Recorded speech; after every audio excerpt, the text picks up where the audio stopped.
Hello students, हमारे YouTube channel education सदगुरु में आपका स्वागत है। मेरा नाम है दिनकर। जैसे कि आपको पता है कि हमने अपने यूट्यूब चैनल पे इंडियन पॉलिटी की सीरीज स्टार्ट की हुई है, जो कि हम बेसिक से एडवांस पॉलिटी आपको पढ़ा रहे हैं, आपके सामने लेके आ रहे हैं। तो उसके कुछ लेक्चर्स हमने पहले भी रिकॉर्ड किए हैं और जो आज की जो हमारी क्लास है वो हमने अपना नया टॉपिक शुरू किया है। जैसे मैंने लास्ट लेक्चर में आपको पार्ट्स पढ़ाए थे, मतलब जो क्या क्या चीजें कौन कौन से पार्ट में आती है। तो आज स्टार्टिंग में अपना हम जो ट्रेड लेक्चर में शुरू कर रहा हूं, फंडामेंटल राइट्स। ठीक है, आप ये सोच रहे होंगे कि भाई सर ने ये थर्ड भाग से मतलब पार्ट थर्ड से स्टार्ट क्यों किया, क्योंकि ये सबसे इंपॉर्टेंट टॉपिक है। तो हम क्या पहले फंडामेंटल राइट्स लूंगा, उसके बाद और टॉपिक्स लेंगे। तो इसके साथ ही आज का जो टॉपिक है वो है फंडामेंटल राइट्स। तो जितने भी स्टूडेंट हमारी वीडियो देख रहे हैं, मैं उनसे कहूंगा कि वीडियो को देखने के साथ साथ इसको लाइक जरूर कीजिए और हमारे चैनल को एजुकेशन सदगुरु को ज्यादा से ज्यादा सब्सक्राइब कीजिए और अपने फ्रेंड, कलीग, दोस्त, यार जितने भी आपके जो आपके साथ पढ़ाई करते हैं उनको भी बोलो कि हमारे जो चैनल है एजुकेशन सदगुरु उसको लाइक जरूर करें और सब्सक्राइब जरूर करें। ठीक है, तो स्टार्ट करते हैं। तो जैसे कि आपको पता है जो फंडामेंटल राइट्स है वो पार्ट थर्ड में आता है कॉन्स्टिट्यूशन के, यानी भाग 3।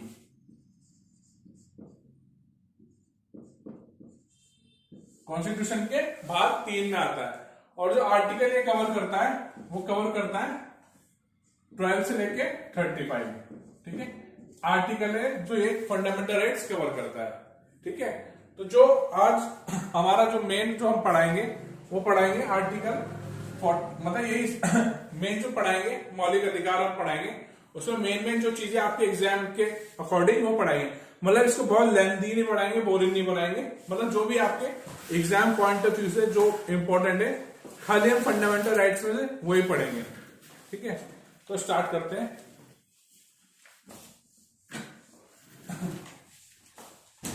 जैसे कि हमने लास्ट लेक्चर में भी डिस्कस किया था और अभी भी डिस्कस किया, तो फंडामेंटल राइट्स है वो पार्ट थर्ड में आते हैं। ठीक है, एक इंपॉर्टेंट इंफॉर्मेशन और जो हमारा भाग 3 है, जो पार्ट 3 है, पार्ट 3 है कॉन्स्टिट्यूशन का, उसको क्या भारत का अधिकार पत्र बोलते हैं।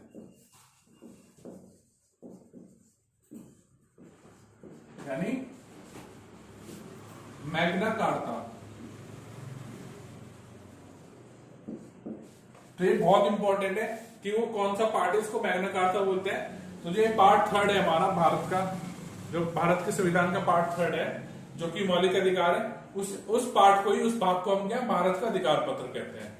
ठीक है, आगे बढ़ते हैं। फिर क्या कुछ स्टूडेंट है उनके दिमाग में आता है कि क्या सर जो हमारे मौलिक अधिकार है क्या उनका संशोधन हो सकता है? तो हाँ, उनका संशोधन बिल्कुल हो सकता है। मतलब भाग 3 part third can be amended.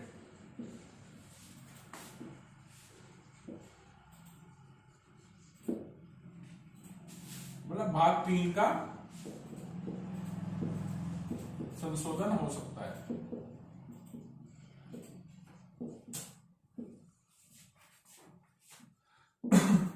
हो सकता है, भाग 3 का संशोधन हो सकता है। ठीक है, एक इंपॉर्टेंट चीज और, जैसे कि हमें आपको पता होगा आर्टिकल 352, जो कि हमने लास्ट लेक्चर में पढ़ा, क्या है इमरजेंसी प्रोविजन, मतलब आपातकालीन जो स्थिति होती है उसके जो आर्टिकल है वो आर्टिकल 352 से लेकर 360 तक है। तो जो आर्टिकल 352 है उसमें क्या दिया हुआ है कि जब भी देश में नेशनल इमरजेंसी लगती है, मतलब जब भी राष्ट्रीय आपातकाल की स्थिति हमारे किसी भी देश, हमारे देश में पैदा होती है, वैसे तो एक बार ही हुई थी 1975 में, अब तक नहीं हुई ऐसी सिचुएशन। उसमें क्या होता है, जो हमारे 2 आर्टिकल है, अभी हम उनको आगे पढ़ेंगे, जो आर्टिकल 19 है और आर्टिकल 21 है। आर्टिकल 19 है 21, ये क्या है, फ्रीडम ऑफ स्पीच।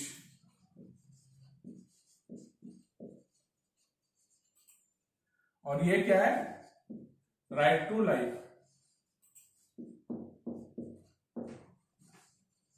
मतलब जनरल लैंग्वेज में बोले, एक है बोलने का अधिकार, एक है जीने का अधिकार। मतलब इनको छोड़कर, इन दोनों मौलिक अधिकारों को छोड़कर कोई भी, मतलब कोई भी मौलिक अधिकारों का कोई भी आर्टिकल क्या सस्पेंड हो सकता है अगर आपातकालीन की स्थिति किसी हमारे देश में अगर लगती है तो। ठीक है,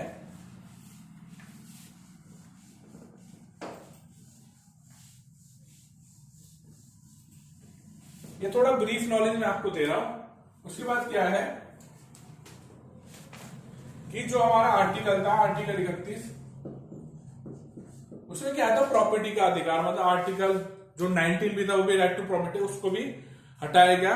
मतलब जो राइट टू प्रॉपर्टी है वो क्या फंडामेंटल राइट से उसको अलग कर दिया गया है, उसको क्या लीगल राइट बना दिया गया है, कानूनी अधिकार है। तो उसको क्या आर्टिकल 300A में रखा गया है। तो जो राइट टू प्रॉपर्टी है अब वो फंडामेंटल राइट्स में नहीं आता है। तो ये भी मोस्ट इंपॉर्टेंट चीज है, ये मैंने आपको बताई। उसके साथ ही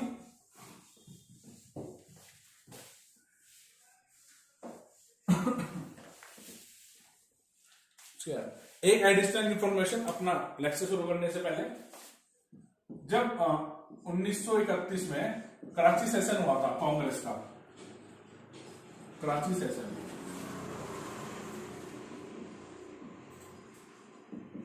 उसके अध्यक्ष कौन थे, सरदार वल्लभ भाई पटेल।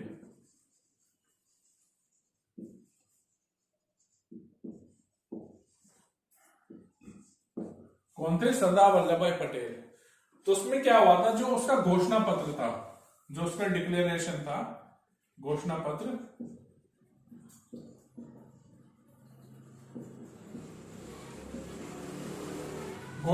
था, उसमें क्या मूल अधिकारों की मांग हुई थी। ठीक है, उसमें क्या हुई थी, मूल अधिकारों की मांग हुई थी।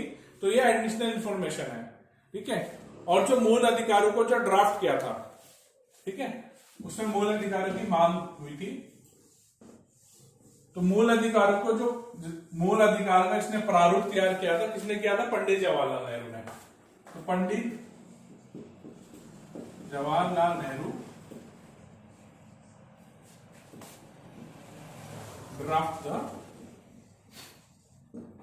Fundamental rights.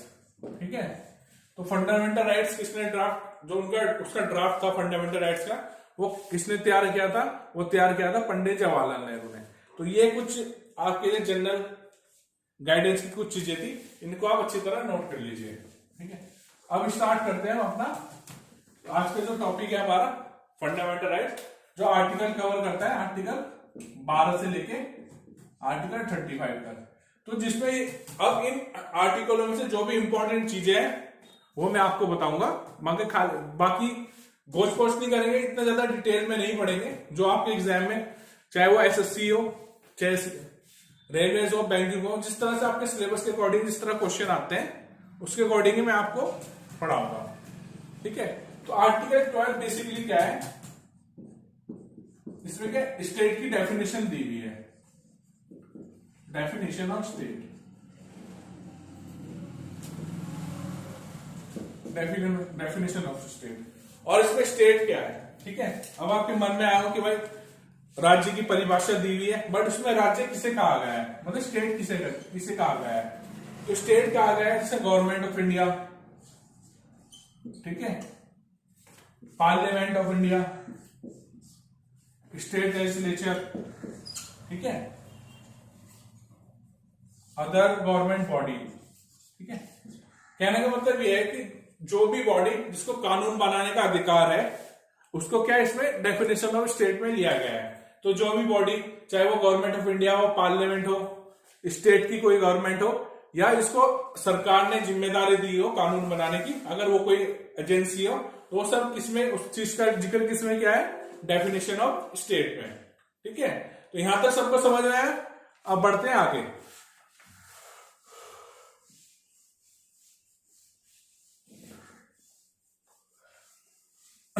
अब है आर्टिकल 13, आर्टिकल 13। आर्टिकल 13 में क्या है,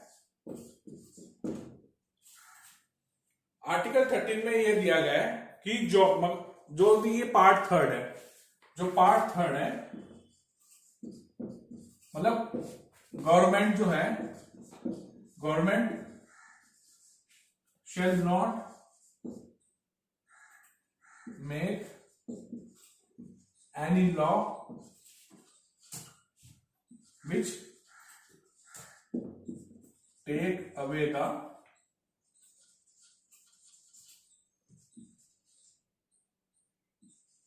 rights of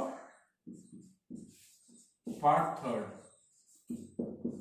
कहने का मतलब यह है कि मतलब गवर्नमेंट कुछ ऐसे कानून नहीं बनाएगी जिससे कि जो इस पार्ट 3 में भाग 3 में जो कानून या जो लॉ या जो अधिकार उपलब्ध है, मतलब राइट्स हो गए, लॉ हो गए, जो अधिकार उपलब्ध है वो क्या टेक अवे ना हो पाए, मतलब उनका खनन ना हो या वो अबोलिश ना, मतलब उनसे छीटा छाटी ना हो। कहने का मतलब यह है कोई छीटी छाटी ना हो या उनका अबोलिश ना हो, तो इस तरह का कोई कानून क्या सरकार नहीं बनाएगी। तो बेसिकली 13 में क्या ये दिया हुआ है। ठीक है, अब बढ़ते हैं आगे।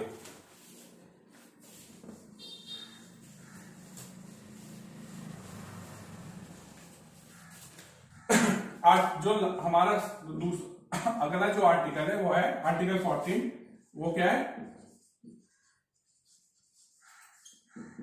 Equality before law. ठीक है, ये क्या है कि कानून सबके लिए बराबर है, मतलब विधि की समानता। इसको क्या बोलते हैं?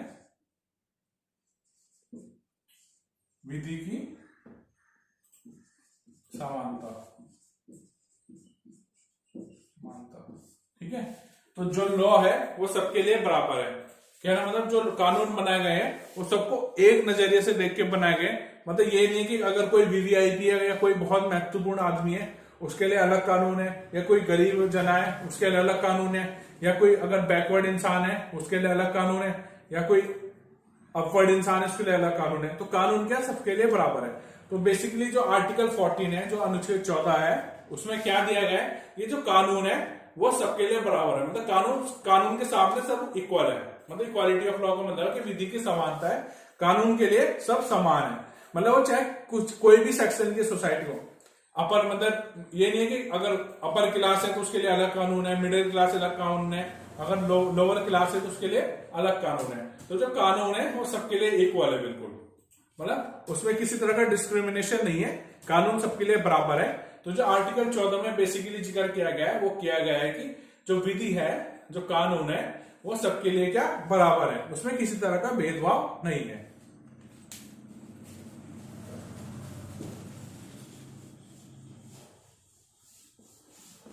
अब जो नेक्स्ट हमारा आर्टिकल है वो है आर्टिकल 15। इसमें क्या गया है? यह है डिस्क्रिमिनेशन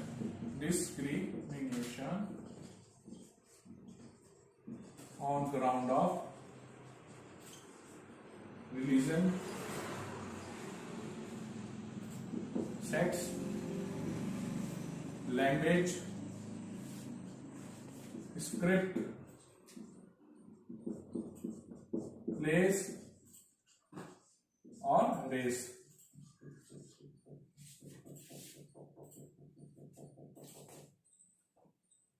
जाति, धर्म, रंग, भाषा, जगह के आधार पर डिस्क्रिमिनेशन यानी भेदभाव।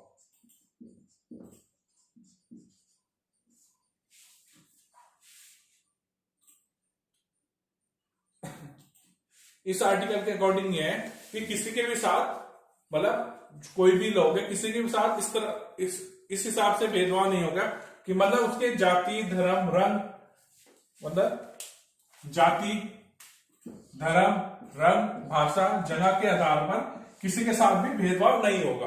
तो इस जो आर्टिकल 15 है, जो हमारा अनुच्छेद 15 है, उसमें यह दिया हुआ है कि किसी भी व्यक्ति के साथ जो भारत का नागरिक है उसके साथ उसके रंग, उसकी जाति, उसकी भाषा क्या है, उसकी लिपि क्या है, उसका रंग क्या है, उसने कहां जन्म लिया है, उसके आधार पर उसके साथ भेदभाव नहीं होगा। मतलब भेदभाव मतलब किसी रेस्टोरेंट में जा रहा है तो उसके साथ ये भेदभाव नहीं होगा, हम आपको भाई खाना नहीं देंगे, आप तो उस पर्टिकुलर जगह से बिलोंग करते हैं, या आपकी पर्टिकुलर कास्ट वो है, या वो किसी मतलब किसी पब्लिक प्लेस पे उसके साथ कोई डिस्क्रिमिनेशन नहीं होगा। मतलब रेस्टोरेंट में नहीं होगा या कहीं भी, मतलब किसी भी जगह अगर जा रहे हैं तो आपको इस आधार पे इस आधार पे आपके साथ भेदभाव नहीं होगा। आपके रंग के आधार पे, आपकी जाति धर्म के आधार पे, भाषा के आधार पे, आप भाषा क्या बोल रहे हैं उसके आधार पे आपके साथ कोई भेदभाव नहीं किया जाएगा। तो बेसिकली जो आर्टिकल 15 क्या कहता है कि अगर आप कुछ भी कहीं बाहर जा रहे हैं या किसी मतलब फॉर एग्जांपल आप एक खाना खाने के लिए अगर किसी रेस्टोरेंट में जा रहे हैं तो आपको इन सब चीजों के हिसाब से आपके साथ भेदभाव नहीं किया जाएगा। एक बेसिक एग्जांपल है कि आपको अगर आप किसी रेस्टोरेंट में खाना खाने गए तो आपको ये कह के उस रेस्टोरेंट से नहीं जाने के लिए कह जाएगा भाई आप काले हो, या आप इस पर्टिकुलर कास्ट से बिलोंग करते हो, पर्टिकुलर रिलीजन से बिलोंग करते हो, या भी जगह से बिलोंग करते हो, आपका रंग ऐसा है, तो इस आधार पे आपके साथ कोई भेदभाव नहीं होगा। तो आर्टिकल 15 ये कहता है। ठीक है, तो यहां तक सबको समझ में आया। अगर आपको अब तक हमने ये 4 आर्टिकल पढ़े हैं 12, 13, 14, 15, अगर इससे रिलेटेड आपको कुछ अगर प्रॉब्लम नजर आए तो आप कमेंट के थ्रू में बता सकते हैं जब आप ये वीडियो देखेंगे। ठीक है, अब बढ़ते हैं आगे।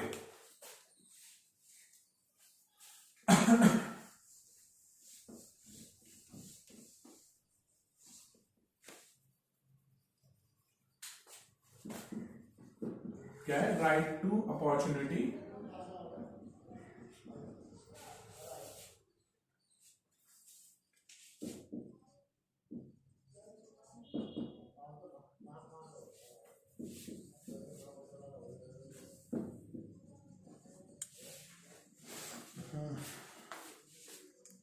चलो, तो हमारा जो अगला आर्टिकल है वो है right to opportunity in public employment.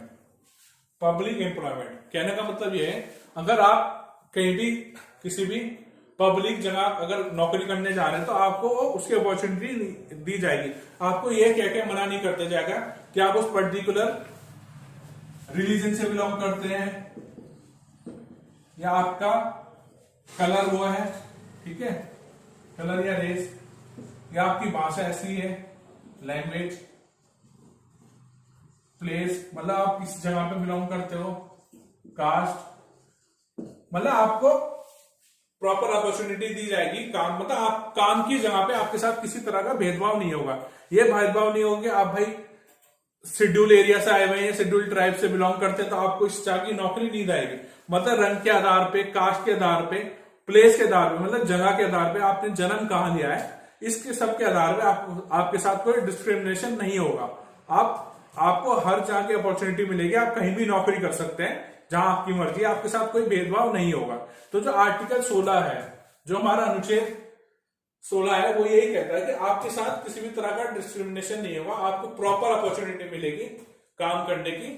मतलब आपको ये आपके रंग के आधार पे, आपके रिलीजन के आधार पे, आपकी कास्ट के आधार पे आपके साथ कोई भेदभाव नहीं होगा। ठीक है, ये था हमारा आर्टिकल 16।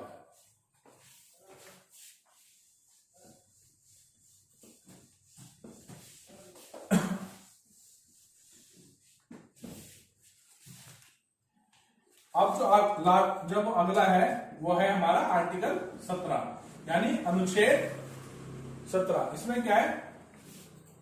छुआछूत, मतलब राइट टू अनटचेबिलिटी।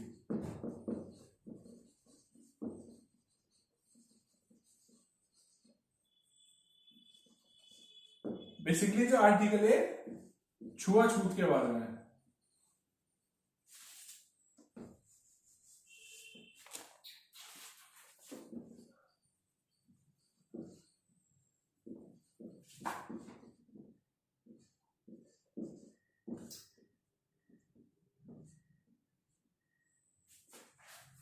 बेसिकली जो ये आर्टिकल है, जो अनुच्छेद 17 है, ये किसके बारे में? छुआछूत के बारे में। जो छुआछूत है वो भारत में एक तरह का अपराध है, एक कानूनी अपराध है, एक दंडनीय अपराध है। अगर आपको अनटचेबिलिटी अगर सहन करनी पड़ रही है तो आप इसकी कंप्लेन कर सकते हैं। ये पूरी तरह से प्रोहिबिटेड है, मतलब मना है। आपके साथ कोई भेदभाव नहीं कर सकता, आपके साथ छुआछूत नहीं कर सकता। ऐसा नहीं है कि आपके बच्चे, अगर आप फॉर एग्जांपल आप अपने बच्चों को किसी स्कूल में पढ़ाने के लिए लेके गए, मतलब कि आपको एडमिशन दिलाने लेके गए, तो आपके साथ वहां छुआछूत नहीं होगी। ऐसा नहीं है कि आपको अलग रखा जाएगा, आपको प्रॉपर फैसिलिटीज नहीं मिलेगी कि हाँ जैसे आम बच्चे वहां पे रह रहे हैं तो आप भी वहीं पे वैसे रहोगे। मतलब ऐसा नहीं है कि आपको किसी तरह की आपको छुआछूत झेलनी पड़ेगी, कि छुआछूत एक तरह से अपराध है, तो अकॉर्डिंग टू लॉ, मतलब जो कानून बनाए गए हैं आर्टिकल 17 के अकॉर्डिंग, आपको पनिशमेंट मिली जाएगी, आपको अपराधी घोषित किया जाएगा और आपको उसका दंडनीय अपराध मिलेगा। आपको पूरी तरह कानूनी प्रक्रिया आपके साथ की जाएगी अगर आप किसी के साथ छुआछूत कर रहे हैं। तो जो छुआछूत है वो पूरी तरह से बंद है, प्रोहिबिटेड है, आप किसी के साथ छुआछूत नहीं कर सकते। ठीक है, तो आर्टिकल 17 में था ये। अब हम देखते हैं आर्टिकल 18। आर्टिकल 18 क्या है? ऑबोलिशन ऑफ टाइटल।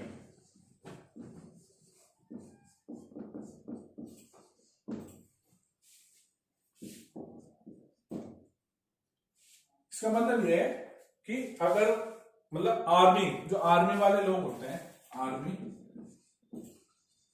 हो गए, डिफेंस, आर्मी हो गई, डिफेंस होगी, या फिर अगर गवर्नमेंट ऑफ इंडिया ने, भारत की सरकार ने, अगर आप किसी आर्मी या डिफेंस से बिलोंग करते हैं तो आप अपने नाम के आगे क्या टाइटल लगा सकते हैं। ठीक है, नाम के आगे टाइटल लगा सकते हैं। फॉर एग्जांपल आप कोई जॉब करते हैं, आप कर्नल हैं, तो आप लिख सकते हैं कर्नल बलजीत सिंह, मेजर अभिमन्यु यादव, इस तरह के टाइटल अपने आगे लगा सकते हैं।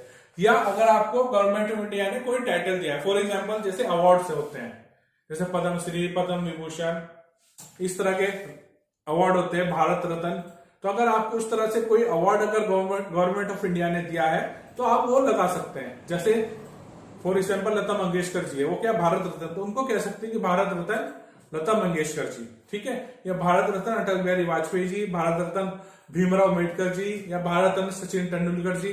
तो इस तरह के जिनको भारत रत्न मिला है वो क्या, जो गवर्नमेंट ऑफ इंडिया ने उनको टाइटल दिया है वो क्या, वो लगा सकते हैं। ठीक है, या अकेडमिकली, मतलब अगर कोई डॉक्टर है तो वो ला सकते हैं डॉक्टर अभिजीत सिन्हा। ठीक है, अगर कोई लॉयर है तो लगा सकते हैं लॉयर, ये एडवोकेट समथिंग समथिंग, जिस तरह का भी है, नहीं तो आप नहीं लगा सकते। अगर कोई फॉरेनर, ठीक है, अगर हमारा पॉइंट है, अगर कोई फॉरेनर, ठीक है, अगर कोई फॉरेनर मतलब कोई विदेशी, अगर कोई विदेशी हमारे यहाँ कार्यरत है, मतलब इंडिया में काम कर रहा है, इंडिया में जॉब कर रहा है, इसके बाद भारत की नागरिकता नहीं है, तो क्या अगर उसको किसी फॉरेन जगह से, मतलब किसी बाहर के देश से अगर उसको कोई टाइटल मिलता है, उपलब्धि मिलती है, टाइटल मिलता है, उपलब्धि मिलती है, तो वो क्या, उसको जब तक उसको भारत के प्रेसिडेंट यानी भारत के राष्ट्रपति अगर उनको इजाजत, उनकी परमिशन नहीं होगी, तो वो क्या, वो टाइटल नहीं लगा सकते। उनको क्या, भारत के प्रेसिडेंट की परमिशन लेनी होगी, मतलब he should get permitted from president। ठीक है, तो उनको क्या, भारत के जो राष्ट्रपति हैं उनसे क्या परमिशन लेनी पड़ेगी अगर वो कोई टाइटल लगा रहे, अगर कोई उपलब्धि उनको बाहर से मिलती है। ठीक है, तो जैसे हमने इस आर्टिकल में पढ़ा, इसका आर्टिकल का नाम है अबोलिशन ऑफ टाइटल, यानी आप कोई उपलब्धि इस्तेमाल नहीं कर सकते अगर आप या तो आप डिफेंस से बिलोंग करते हो, या तो आपकी उपलब्धि हो अकेडमिक हो। ठीक है, मतलब जैसे आप, अगर आपने एमबीबीएस की है तो आप डॉक्टर लगा सकते हो, अगर आपने पीएचडी की है तो आप लगा सकते हो डॉक्टर अभिजीत सिन्हा या डॉक्टर रचना रावत। ठीक है, इस तरह से। और अगर फॉर एग्जांपल आपने लॉ की है तो आप लगा सकते हो एडवोकेट पवन सिन्हा, एडवोकेट अभिजीत दुबे, इस तरह से क्या आप टाइटल लगा सकते हो। अगर आप डिफेंस में जॉब कर रहे हो, अगर आप डिफेंस में काम कर रहे हो तो आपकी डिफेंस की जो उपलब्धि है, यानी कर्नल, मेजर, लेफ्टिनेंट, इस तरह से क्या आप टाइटल लगा सकते हो। और अगर आप गवर्नमेंट ऑफ इंडिया ने आपको कोई उपलब्धि दी है, या भारत रत्न है, पद्म विभूषण है, पद्मश्री है, तो इस तरह की उपलब्धि क्या अपने नाम के आगे आप लगा सकते हो। ठीक है, तो ये थे आर्टिकल 18। अब हम स्टार्ट करते हैं इस फंडामेंटल राइट का मोस्ट इंपोर्टेंट जो आर्टिकल जिसको मैं मानता हूं वो है आर्टिकल 19। ठीक है, यहाँ होपफुली यहां तक आपको सबको अच्छी तरह समझ में आ गया होगा। अगर आपको प्रॉब्लम कुछ हो रही है तो आप कमेंट करके अपनी प्रॉब्लम शेयर कर सकते हैं। ठीक है, तो अब बढ़ते हैं आगे।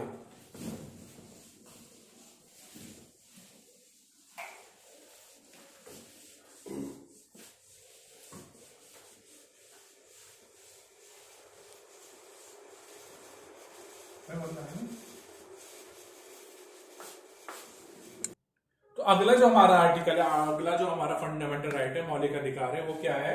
आर्टिकल 19। इसमें क्या है? Freedom of speech. Freedom of speech and expression, मतलब बेसिक, इसको हिंदी में क्या कहते हैं? बोलने का अधिकार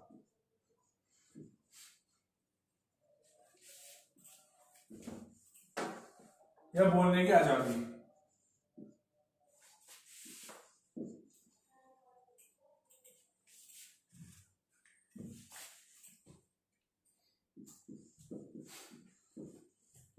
बोलने की आजादी, ठीक है। तो जो ये है 90A, इसका क्या हम पढ़ रहे हैं? पार्ट ए पढ़ रहे हैं। इसके ऑर्डिंग क्या है? जो भारत के व्यक्ति है, जो भी भारत में निवास कर रहा है, उनको बोलने की पूरी पूरी आजादी, वो अपनी बात रख सकते हैं। मतलब किसी भी बात, ऐसा नहीं है कि उनको अपनी बात रखने का मौका नहीं रह जाएगा, वो अपनी बात पूरी रख सकते हैं, ठीक है। इसमें मगर किसी की छवि को नुकसान ना पहुंचाए, मतलब आप किसी के बारे में अननेसेसरी कुछ नहीं बोल सकते।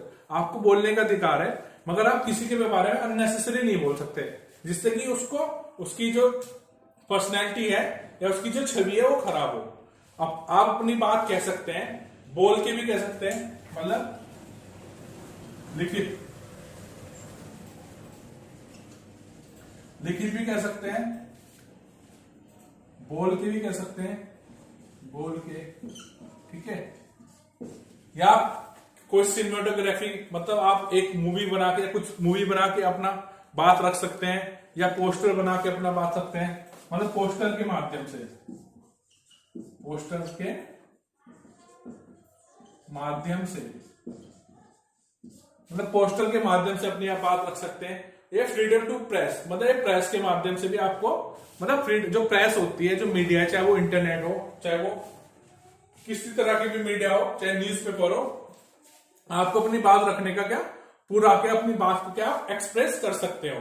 बट कंडीशन ये है कि इस, मतलब आपको बोलने का पूरा अधिकार है, आप अपनी बात रख सकते हो, चाहे आप लिखित तौर पे रख सकते हो या उसको बोल के बता सकते हो। सिनेमेटोग्राफी मतलब आप एक कोई पिक्चर बना सकते हो, फिल्म बना सकते हो, उसके माध्यम से आप अपनी बात रख सकते हो, या पोस्टर बना के आप अपनी बात रख सकते हो, मगर क्या किसी की छवि को नुकसान ना पहुंचे, ठीक है। तो ये था हमारा पार्ट ए। तो आर्टिकल जो 19A है वो ये है कि आपको बोलने का अधिकार है, आप अपनी बात किसी भी तरह रख सकते हो। मतलब 4-5 माध्यम है, आप प्रेस के माध्यम से, मूवी, एक फिल्म बना के, पोस्टर के माध्यम से, या लिखित तौर पे, या मौलिक तौर पे बोल के जो बोलते हैं, उस तरह से आप अपनी बात रख सकते हो। तो आपको फ्रीडम ऑफ स्पीच है, एक्सप्रेशन है, मतलब बोलने की आजादी है आपको, ठीक है। नहीं तो कोई विश्व में, वर्ल्ड में बहुत सी ऐसी कंट्री है, बहुत से ऐसे देश हैं जहां पे बोलने की आजादी नहीं है। तो कई बार हिंदुस्तान के कुछ लोग ऐसे हैं जो इसका नाजायज फायदा उठाते हैं, ठीक है। तो कुछ लोग क्या अपने देश के बारे में गलत तरीके से बातें करना शुरू कर देते हैं, गलत बोल देते हैं। तो ऐसा नहीं होना चाहिए। अगर आपको बोलने की आजादी है तो आप अपनी बात रख सकते हो, मगर किसी की छवि को नुकसान मत पहुंचाओ, अपने देश को नुकसान मत पहुंचाओ, ठीक है। तो आप अपनी क्या बात रख सकते हो अगर किसी की छवि को नुकसान किए बिना, ठीक है। यह था हमारा part A.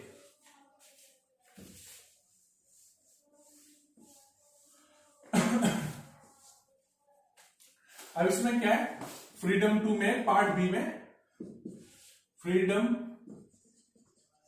To make association,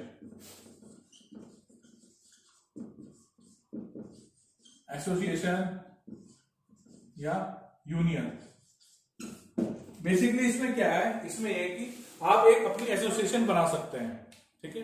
आपको एक एसोसिएशन बनाने का पूरा, के आप एक यूनियन बना सकते हैं, ठीक है। मगर अगर आप लॉ एंड ऑर्डर का पूरा ध्यान रखें, अगर आप किसी कंपनी में, फॉर एग्जांपल आप किसी कंपनी में जॉब कर रहे हैं, आप किसी भी फैक्ट्री में जॉब कर रहे हैं, तो आप अपनी एसोसिएशन बना सकते हैं अपनी बात रखने के लिए, मगर किसी भी वेपन का यूज नहीं कर सकते, या लॉ एंड ऑर्डर खराब नहीं कर सकते। तो वेपन का यूज किए बिना, कोई भी लॉ एंड ऑर्डर को खराब किए बिना आप इजिली अपनी एसोसिएशन बना सकते हैं और उसकी मीटिंग भी रख सकते हैं। But you can do meetings,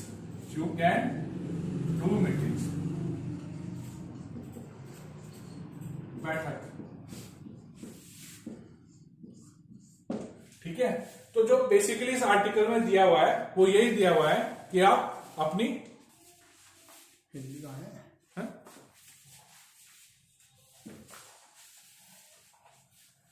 तो आप अपनी बात रख, मतलब आपको एसोसिएशन यानी एक ग्रुप संगठन बोल दो,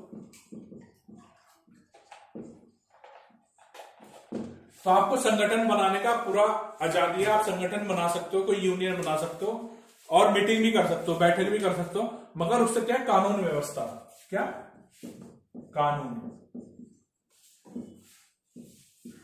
कानून व्यवस्था खराब ना हो, मतलब लॉ एंड ऑर्डर खराब ना हो, किसी चीज को हानि, आपको हथियार का इस्तेमाल करने की कोई आजादी नहीं। अगर आपने एसोसिएशन बनाई या कोई संगठन बनाया तो आप हथियार का यूज नहीं कर सकते। ठीक है, कोई वेपन का यूज नहीं करेंगे। आप एसोसिएशन बनाइए, अपनी मीटिंग करिए, मगर वो बहुत बहुत अच्छी, मतलब शांतिपूर्वक आपकी पीस के साथ आपकी मीटिंग होनी चाहिए। आपको मतलब कोई भी अहिंसा हिंसा करने का कोई अधिकार नहीं है, अपनी बात अच्छी तरह रख सकते हैं। तो अब जो हमारा आर्टिकल जो नेक्स्ट है वो है पार्ट सी। ठीक है, तो हमने अब तक इस पार्ट पे जो 19 में पढ़ा, हमने ये पढ़ा कि आपको अपनी बात रखने का, बोलने का पूरा अधिकार है। आप अपनी बात रख सकते हैं, उसके माध्यम अलग अलग हो सकते हैं, मतलब बोल के, लिख के, फोटोग्राफ के माध्यम से, पोस्टर के माध्यम से, या कोई एक फिल्म बना के या प्रेस करके, किसी तरह आप अपनी क्या बात रख सकते हैं। और दूसरा फिर हमने पढ़ा ये कि हथियार, मतलब हथियार लेके कोई इकट्ठा नहीं कर सकते, मतलब आप एक जगह इकट्ठा नहीं हो सकते हथियार लेके। ठीक है, फिर हमने पढ़ा कि आपको एसोसिएशन यानी संगठन बनाने का अधिकार है, मगर वो संगठन से लॉ एंड ऑर्डर खराब ना हो। ठीक है, आप, मगर उसका मतलब ये नहीं कि आपको स्ट्राइक करने का, हड़ताल करने का अधिकार नहीं दिया है, बट आपको क्या संगठन बनाने का अधिकार है, आप संगठन अधिकार कर सकते हो।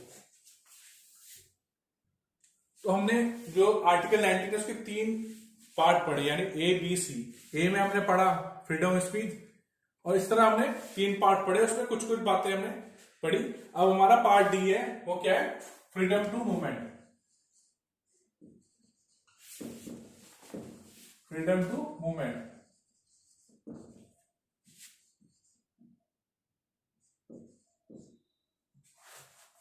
आवाजाही की।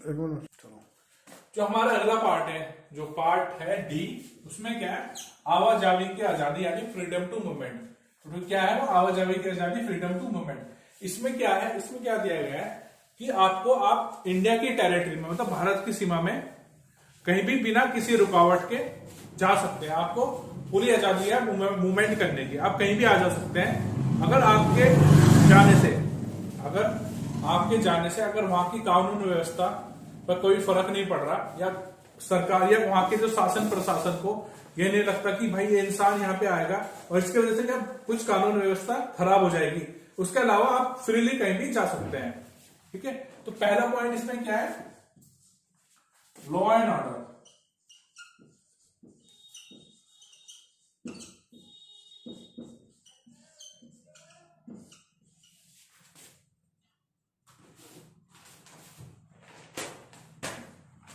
ठीक है, इसमें क्या है, अगर आप कहीं जा रहे हैं, मतलब आपकी आवाजाही की वजह से लॉ एंड ऑर्डर खराब नहीं होना चाहिए। ठीक है, अगर नहीं तो आप फ्रीली कहीं भी आ जा सकते हैं, आपको पूरी आजादी है कि आप भारत के किसी भी कोने पे बिना किसी रुकावट के आ जा सकते हैं, मगर शर्त यही है या कंडीशन यही है कि आपके आने या जाने से वहां की कानून व्यवस्था खराब ना हो, वहां का प्रशासन खराब ना हो, मतलब कोई इस तरह से, उसके अलावा आप कहीं भी आ जा सकते हैं। ठीक है, तो अब करते हैं नेक्स्ट पार्ट।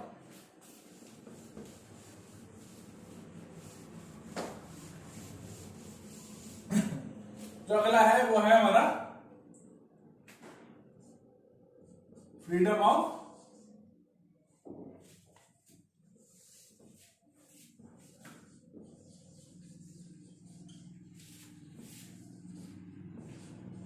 रीसेटल,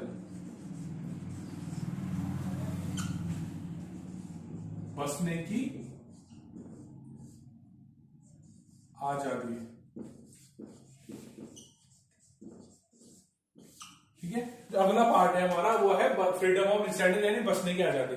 आप कहीं भी जाके बस सकते हैं, मतलब आप कहीं भी बसने का पूरा अधिकार है, आप कहीं भी रिसेटल हो सकते हैं, आपको रोकर ऐसा नहीं है कि भाई अगर आप फॉर एग्जाम्पल उत्तर प्रदेश के रहने वाले हो तो आपको तमिलनाडु में बसने की आजादी नहीं होगी, या मतलब फ्रीडम नहीं है, आपको छूट नहीं है, आप इजिली तमिलनाडु में जाके बस सकते हैं। ठीक है। तो इस आर्टिकल के पार्ट में बेसिकली यही है कि आपको बसने की आजादी है। आप कहीं भी हिंदुस्तान में कहीं भी जाके, अगर आप जम्मू कश्मीर में निवास कर रहे हैं, अगर आपको कन्याकुमारी रहना है तो आप इजिली कन्याकुमारी जाके रह सकते हैं, आपको कोई किसी चीज में कोई रुकावट नहीं होगी। ठीक है।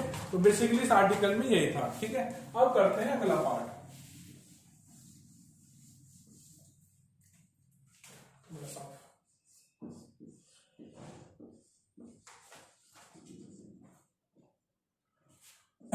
फ्रीडम ऑफ ऑक्यूपेशन,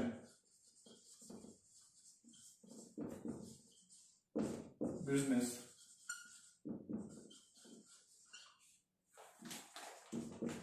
कामकाज, व्यापार।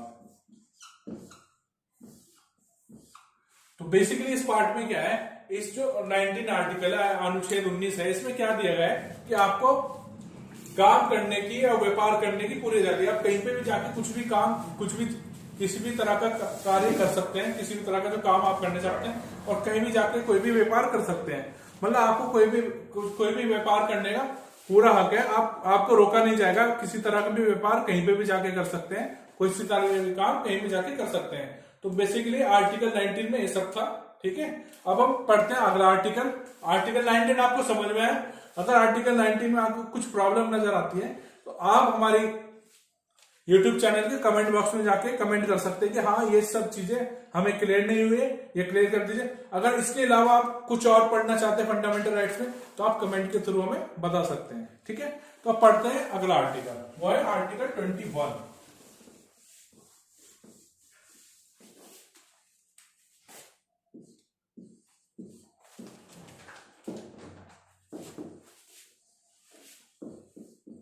Right to life and personal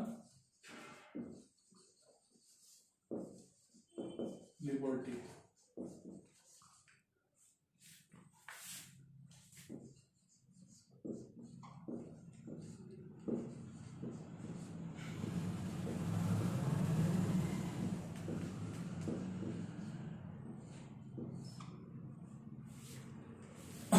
जीने का अधिकार। बेसिकली जो ये आर्टिकल है, आर्टिकल 21 है, इसमें क्या है, राइट टू लाइफ और पर्सनल लिबर्टी। इसमें क्या है कि आपको अपना जीवन अपनी तरह जीने की पूरी आजादी है। मतलब कोई आपको फोर्स नहीं कर सकता है, अपने तरीके से आपको जीवन जीने पे मजबूर नहीं कर सकता। आपको मौलिक अधिकार है, आपको भारत के संविधान ने, इंडियन कॉन्स्टिट्यूशन ने मौलिक अधिकार दिया है कि आप अपनी जीवन शैली, अपना जीवन अपने हिसाब से जी सकते हैं। ठीक है। तो ये आर्टिकल में ये था। ठीक है। और दूसरा पार्ट क्या है इसमें, राइट टू एजुकेशन। ये पार्ट ए था। और पार्ट बी में क्या है, राइट टू एजुकेशन। ठीक है। इसमें क्या है, जो भी बच्चा 6 से 14 साल के बीच का है उसको क्या है, पढ़ने का पूरा अधिकार है। तो इसमें क्या है, राइट टू एजुकेशन भी है। ठीक है। तो आप जो 6 से 14 साल का बच्चा है उसको पढ़ने का पूरा अधिकार है, वो पढ़ाई कर सकता है। ठीक है। और इसमें एक पार्ट और है जो नया नया जुड़ा है, राइट टू प्राइवेसी।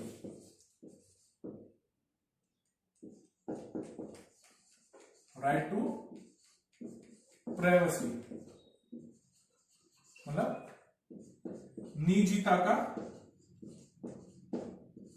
अधिकार।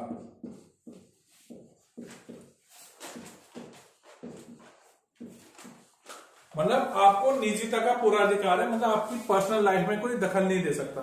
फॉर एग्जाम्पल, अगर आप एक रूम में कुछ काम कर रहे हैं तो आपको दखल नहीं दे सकता कोई, आपकी मतलब आप क्या काम कर रहे हैं आपसे पूछ नहीं सकता, क्योंकि जो सुप्रीम कोर्ट के जो कॉन्स्टिट्यूशनल बेंच है उसने क्या, जो राइट टू प्राइवेसी है उसको क्या आर्टिकल 21 में यानी मौलिक अधिकार में जोड़ दिया है। तो उसके अकॉर्डिंग क्या है, उसके हिसाब से क्या है कि जो निजता है वो आपका मौलिक अधिकार है।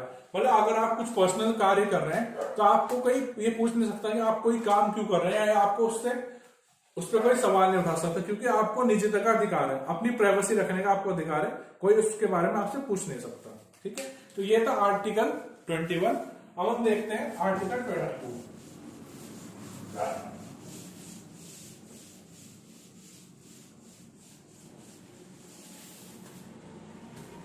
ठीक है, आर्टिकल देखते हैं आर्टिकल 22। तो ये आज का है लास्ट आर्टिकल, बाकी के जो बचे हुए आर्टिकल है हम अगली क्लास में करेंगे। ठीक है, तो आज का जो लास्ट आर्टिकल है वो है आर्टिकल 22।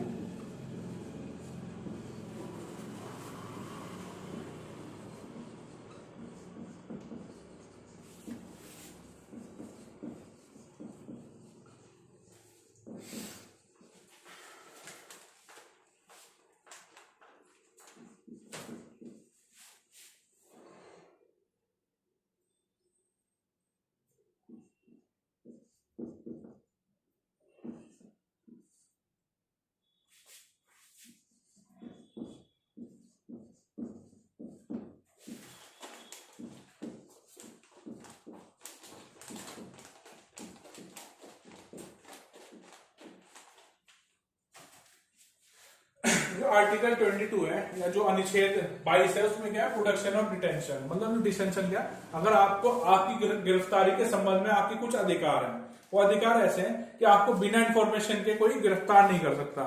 मतलब ये आपको पहले बताया जाए कि आपको गिरफ्तार किया जा रहा है, फिर आपको गिरफ्तार नहीं कर सकता। इसमें ये भी है, इसका एक पॉइंट ये भी है कि अगर आपको कोई लगता है, मतलब फॉर एग्जांपल पुलिस है, अगर उसको लगता है कि भाई ये व्यक्ति है, ये दोष कर सकता है, मतलब अपराध कर सकता है, तो उसको गिरफ्तार कर सकते हैं। मतलब जैसे अभी हमने बताया कि मतलब आपको एक प्रायर नोटिस देके किसी को गिरफ्तार कर सकते हैं। ठीक है, मतलब आपको पहले नोटिस देना पड़ेगा या उसको इन्फॉर्म करना पड़ेगा कि हम आपको गिरफ्तार कर रहे हैं और किस चीज के लिए गिरफ्तार कर रहे हैं। मगर इससे रिलेटेड मैं अभी इसलिए बता रहा हूं, इससे रिलेटेड एक और चीज ये है कि अगर आपने किसी को अपराध करने से पहले गिरफ्तार कर दिया तो ज्यादा से ज्यादा सिर्फ आप उसको 3 महीने तक ही डिटेंशन में रख सकते हैं, मतलब 3 महीने तक ही उसको गिरफ्तार कर सकते हैं, 3 महीने के लिए, बाद में आप उसको छोड़ना पड़ेगा। ठीक है, और इसमें यह है कि अगर आप किसी को गिरफ्तार करते हैं, ठीक है, इसमें यह है कि आप गिरफ्तार करते हैं तो आपको 24 के अंदर 24 आवर के अंदर क्या मजिस्ट्रेट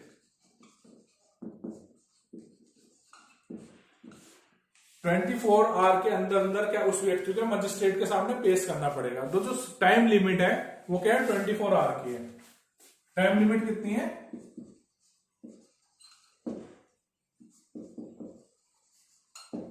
टाइम लिमिट है 24 आवर की, मगर आने और जाने का समय एक्सक्लूड करके, मतलब आप उसको पकड़ने के लिए गए और उसको पकड़ने के लिए आए। फॉर एग्जाम्पल अगर आपको 1 घंटा जाने का लगा और 1 घंटा आने का लगा, तो उस टाइम को एक्सकेप करके उसको हटा के जो टाइम आपको दिया जाएगा वो दिया जाएगा 24 घंटे की। 24 घंटे के अंदर अंदर आपको क्या उस व्यक्ति को क्या मजिस्ट्रेट के सामने पेश करना होगा। ठीक है, और जो इसमें तीसरी चीज है, जो तीसरी चीज ये है कि आपको जो व्यक्ति है उसको अपनी मर्जी का वकील हायर करने का पूरा अधिकार है, मतलब वो अपनी पसंद का वकील हायर कर सकता है, अपनी पसंद से कानून की मदद ले सकता है, कानून पर क्या कर सकता है। तो ये सब चीजें थी आर्टिकल 22 में। ठीक है, तो बाकी के जो हमारे फंडामेंटल बचे हैं वो हम नेक्स्ट क्लास में करेंगे। तो आप अगले नेक्स्ट क्लास में हमारे एक फंडामेंटल राइट्स का दूसरा पार्ट लेंगे। तो जब तक आप हमारे ज्यादा से ज्यादा वीडियो देखें यूट्यूब पे और हमारे चैनल को सब्सक्राइब जरूर करें। तो कल तक के लिए बहुत बहुत धन्यवाद, शुक्रिया, सुरक्षित रहिए।